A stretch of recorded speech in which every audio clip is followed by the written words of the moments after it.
Good morning, everyone. My name is Jay-Z Bernabé, and I'm an engagement manager here at Hyganex. So today we'll be talking about something that is very important to me because I'm a part of them, so the Gen Z. But before everything else, I do have a quick video that I wanted to show you guys wherein Gen Z meets Gen X. Amy, it says you are trained in technology. That's very good. Are you adept at Excel? No, PowerPoint? no, Publisher? not really. Exactly in what area of technology are you proficient? Snapchat, Pinterest, Instagram, Vine, Twitter. You know, the big ones. I'm surprised you didn't say Facebook.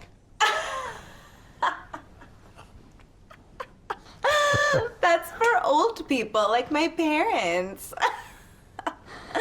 That's funny. Well, Amy, when you're working for me, you have to have those kind of research skills because I'll send you things for you to comb through and get the answers and send them to me. So for that, you got to be really good at technology. For stuff like that, no problem. I'll just ask Siri. You'll just ask Siri? You know, Siri tell me this, Siri find me that. We're all good at getting you the answers. Tell Siri I want you ready to go at 8 sharp each and every morning. I don't understand What don't you understand? what you just said. You don't understand be ready to go? No. You said 8, right? Yes. 8 like in the morning 8? Yes, in the morning. Yeah. That kind of doesn't work for me.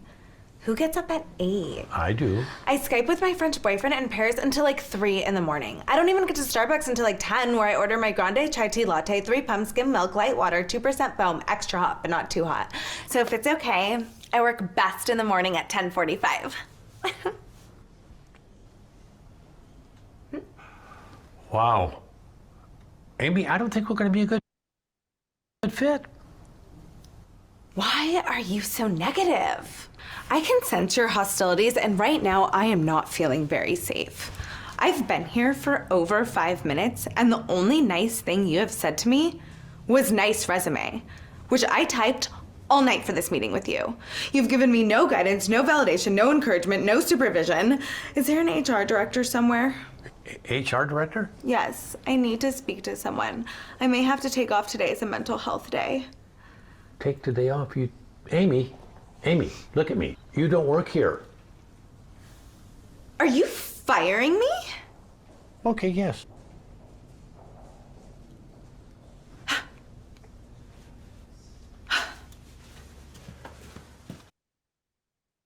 Amy, it says you are trained in technology. And that is Amy, and Amy is Gen Z. And that will be the largest portion of the workforce in the nearest future. But to put some framework on what we'll be discussing today, we have 4 topics that we will go through together. The first one being how Gen Z is growing to be over 50% of the workforce in the near future. What's different about them from the other generations? Third being a brief overview on the main outsource models and how working with Gen Z impacts them. And lastly, some tips that we've learned over the past years on how to make Gen Z individuals effective within those types of business models. So the numbers that I'm providing you are for the US, but they are very similar globally. Today, Gen Z makes up about 18% of the workforce, but in the very near future, it's going to be growing very fast as well.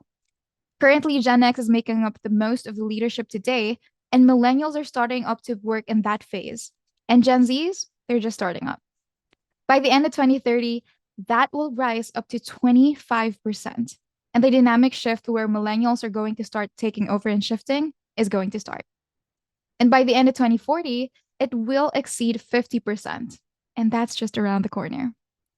And of course, that means that they will be moving from just entry-level positions up to mid-management and leadership roles. So by 2040, the boomers are effectively gone. Gen X is just going to be a small faction, and the millennials and Gen Z will literally be running the world. I know what you're thinking. Oh my God, help us. But as a member of Gen Z, don't worry. There are different ways to navigate through these changes together. But how? And is Gen Z really that different? What do they care most about? What's quiet quitting? And what drives them to quit or not quit? The biggest change in the global economy now is how people plan their careers. The days of getting the gold watch and working for a pension, it's gone. You see this even today. The United Auto Workers is striking for more pay and shorter work weeks. But companies like Tesla and the other international players out there, they pay less and have fewer benefits. So what millennials and Gen Z have learned is that the easiest way to increase portion and money is through lateral movements that directly impacts the tenure. So, what's the average length that people would stay in a company? Gen X, on an average, takes about 8.5 years. Millennials is half of that. And Gen Z's, half of that again.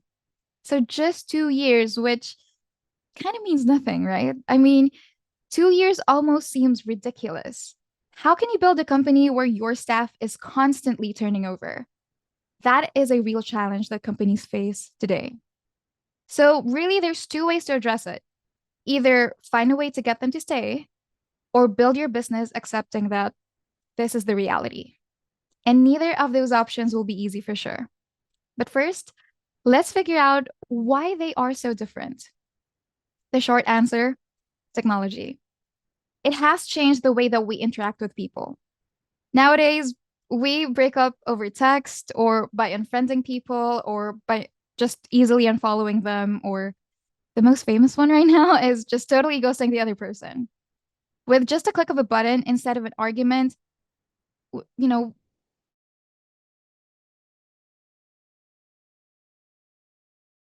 bring people closer together. But right now, Gen Zs feel more isolated, more stressed, and more depressed. What was supposed to bring people closer together is really making it easier for people to be more apart. We don't want to have an argument because we don't know how to have an argument. And second, we want to accomplish big things, very huge things. We're very ambitious, but at the same time, we are hyper impatient. We want to end racism. We want to bring equity. We want to manifest DEI everywhere. And we want to be the next Facebook, TikTok, or YouTube stars out there. But we can't wait too long before we achieve that recognition. This manifests itself in poor negotiation skills, which, for example, when we want to raise, we just quit. Because in today's perspective of Gen Z, for some reason, right, you should have just given it to me, or you should have somehow known that I wanted a raise, or you should have recognized that I deserve that raise. Our lack of conflict management makes everything black and white, which means that if you didn't give me a raise, you're saying that I don't deserve that increase.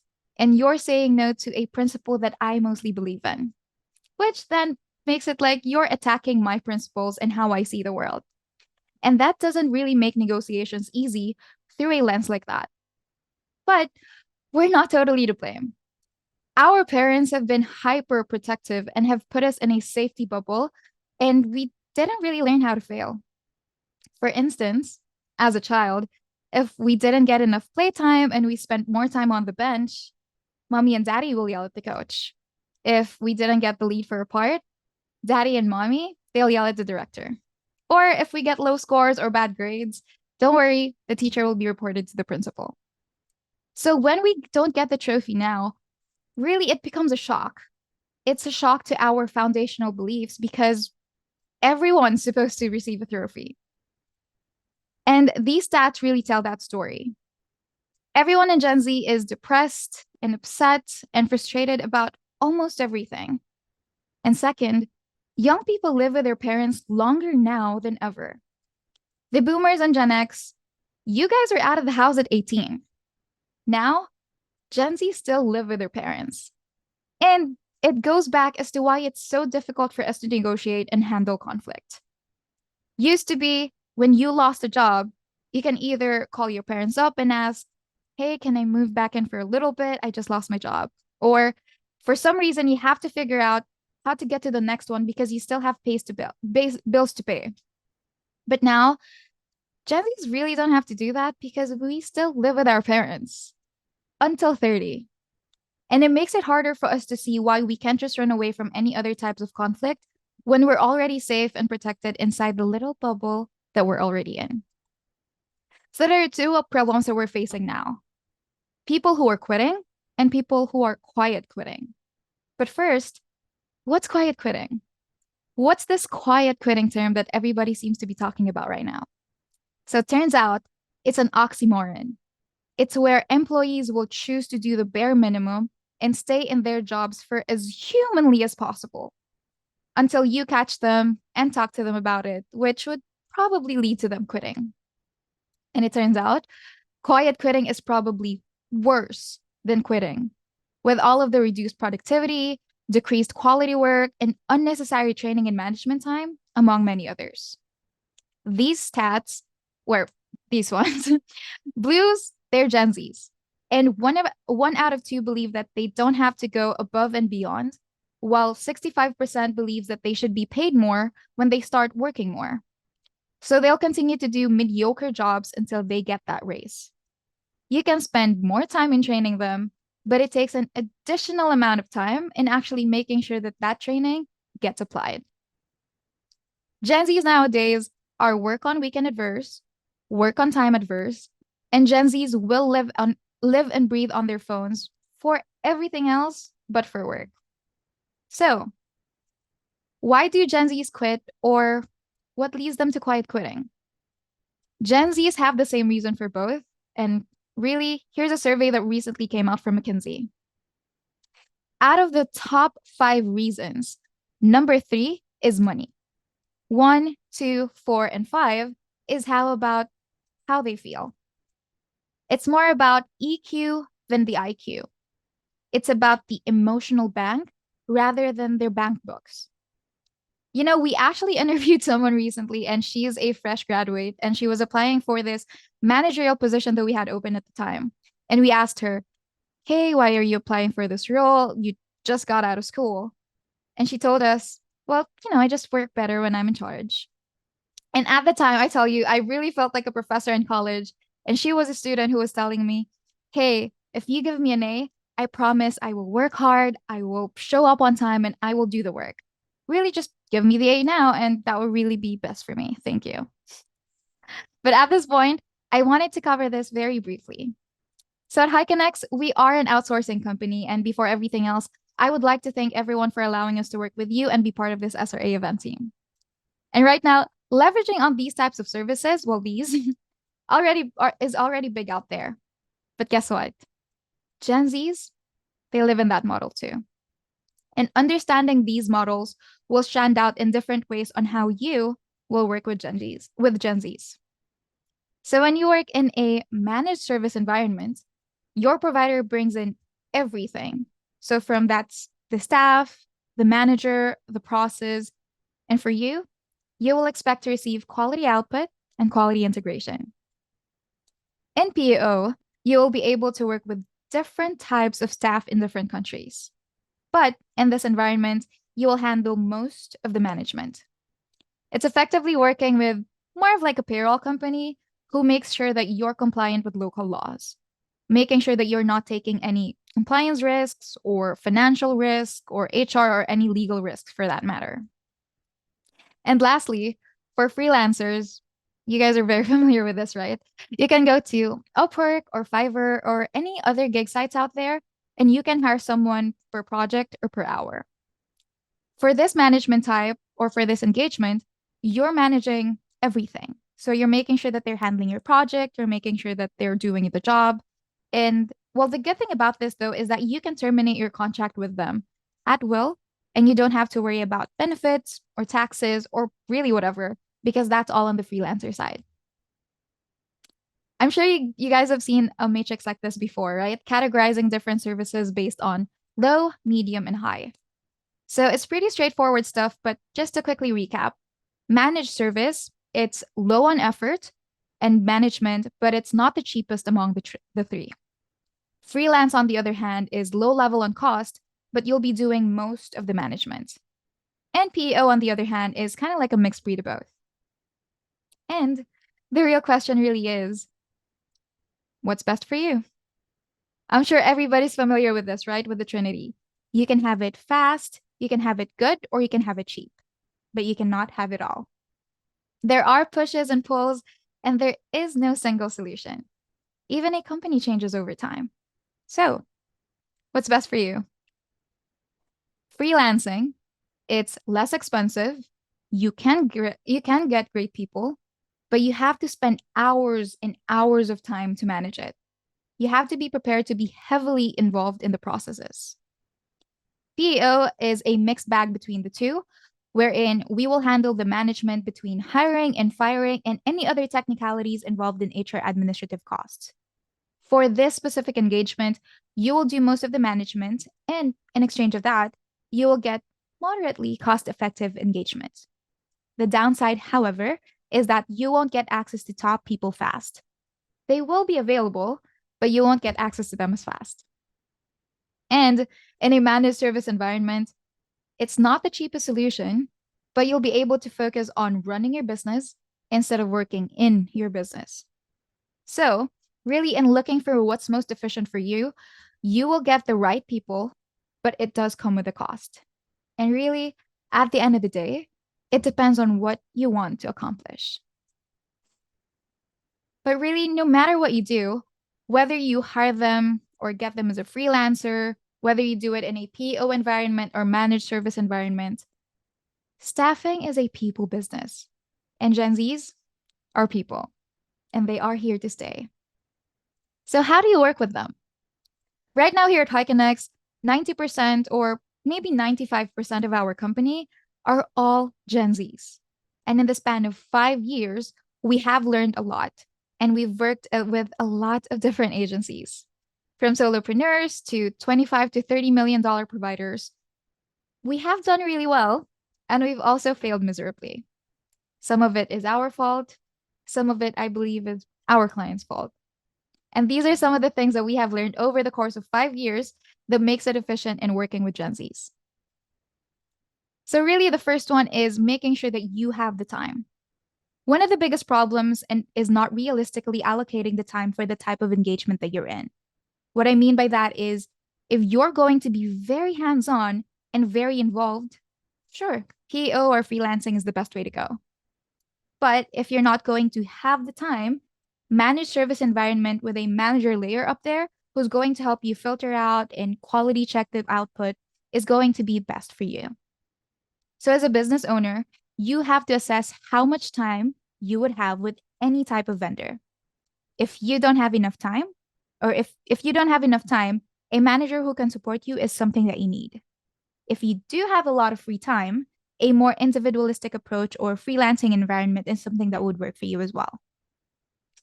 At the end of the day, just make sure that you or your manager can set up milestones and timelines of what you want to accomplish. Make sure that the expectations are super clean and set up, whether it's a company or an individual. And make sure that you have time to meet. Onboarding an employee, it usually takes months. And to make sure that they are focused, you have to touch them early on to the process multiple times to straighten it out right away. The next part, of course, is understanding their motivations. Because we live in a massive relativism right now, the whys are more important than the whats. What motivated you in Gen X doesn't really motivate Gen Zs now. The biggest difference and the biggest mistake is thinking that, oh, I have a 1,500 or 2,500 bonus structure for them per placement. They should be dying to get that. Usually you would think so, right? But really, that's not motivation enough for Gen Zs nowadays. Honestly, we care more about whether we're doing a good job for you or whether we're doing the right thing or whether there's something that we're doing to improve. Positive reinforcement is something that really, really matters for us. A little, hey, thank you, that was amazing, or thank you, that was a really great report, or thank you, that was a really great presentation. That matters to us Gen Zs. That matters to us the most. Not so much about the whats, but really more so on the whys. Work does become very personal, but even so, they will not work outside of work hours as an employee. They care most about this little thing. I know you guys have heard of this, work-life balance. So even if you give them a $1,500 bonus, it's not the first thing that they will care about. Will they do it? Absolutely. Will they want to do it? Not without a pat on the head and a thumbs up for a job well done. And of course, the next part would be on the process documentation. Whether it's freelancers or PEOs or MSPs, if there is no clear process and expectations, working with outsource and working with Gen Zs in general leaves a lot of room for confusion and misalignment. Some of the things that we've found is we have to work on very specific targets that we can work on, and there needs to be a specific objective. Another thing that's challenging that we've found is with technology. For example, we have clients who are using different ATS tools, which you guys might probably be using too, whether it's Correlate or Bullhorn or PCR or really whatever tool. Even though they have that, they like the recruiters to work on an Excel file. And they understand, right? Initially, it could be because it's another license cost or because of privacy issues. But let me tell you this creates repetition of work and doubling the amount of time that you spend in sourcing, in verifying, and in putting the data in. So, from a process standpoint, share as much information as you can and have your recruiters work on your process. Show them how you write your emails, how you do your calls, and how you do your interviews. That makes the ability to work inside the same method to be easier and more possible. For a successful engagement, don't treat it like an outsource, and as best as you can, integrate the technology, integrate the process, and don't treat it like an outsource. Treat it more like an integration. And lastly, Gen Zs, they don't know what they don't know, and they don't know what you know. IQ scores are being tracked, and they do have better IQ scores. They do read more, they are up to date with what's happening. But although information and technology is more accessible, Gen Z is not that great with leveraging on already available technology. Just like what Amy mentioned earlier, we're good with Snapchat and TikTok and other tools like Twitter and stuff. But with basic tech that we need to consume every day for business, it's not something that we're really familiar with. And I'm guilty of this too. When I started here at Hikenex and I just got out of school, they didn't really teach me how to use basic office tools like Excel or Word. I didn't know how to use that. They had to train me for it. And I also didn't know how to calculate for percentages. So initially, when they asked me, what's 20% of a 150K salary? I had to get my phone for that because I didn't know how to compute for it. So Gen Zs really just see the top line numbers and things I use every day now, I did not touch when I was in college. And last part, all of those soft skills that we talked about earlier, we're not really trained to stand around the water cooler. All of those soft skills are very, very different today. And especially from a networking standpoint, people aren't really going out for drinks every weekend or they're not having lunch together because everyone's working from home now. So Gen Zs are not getting the same type of networking skills that you got in the past. We don't know how to escalate problems faster to make it or, before it becomes a bigger problem. And we don't know how to properly communicate because it feels like it's going to lead to a conflict, which we don't know how to deal with. So just some of the things to consider when you're working with a Gen Z is they don't know what you know at their age. And we don't know what we don't know. So don't be shocked if one day you ask a Gen Z person about, politics or economy or what's happening nowadays and they don't have any idea. That's why right now when we hire people, we have general business knowledge training. We have courses on how to use Excel and Word and PowerPoint. And we also teach people how to type. Because everybody's so used to typing with their two fingers on their phones, it makes it hard for them to type on keyboard and it makes them slow for some reason. So we do have typing courses to make them more efficient in that type. But not because Gen Zs don't have that knowledge today, doesn't mean that we can't teach them how to do it. It doesn't mean that you can't train them to do it. It isn't really a big deal. It is kind of shocking though. So really wrapping it up, and I'm sure you guys might have probably seen this before. I don't want you to be the last person on the slide going, oh my God, I'm going to have to work with Gen Zs. What am I going to do? How am I going to handle that?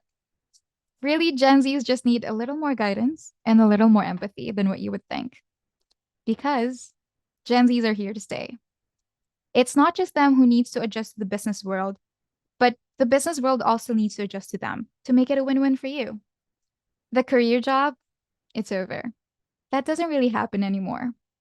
They are going to move, and they are going to move a lot.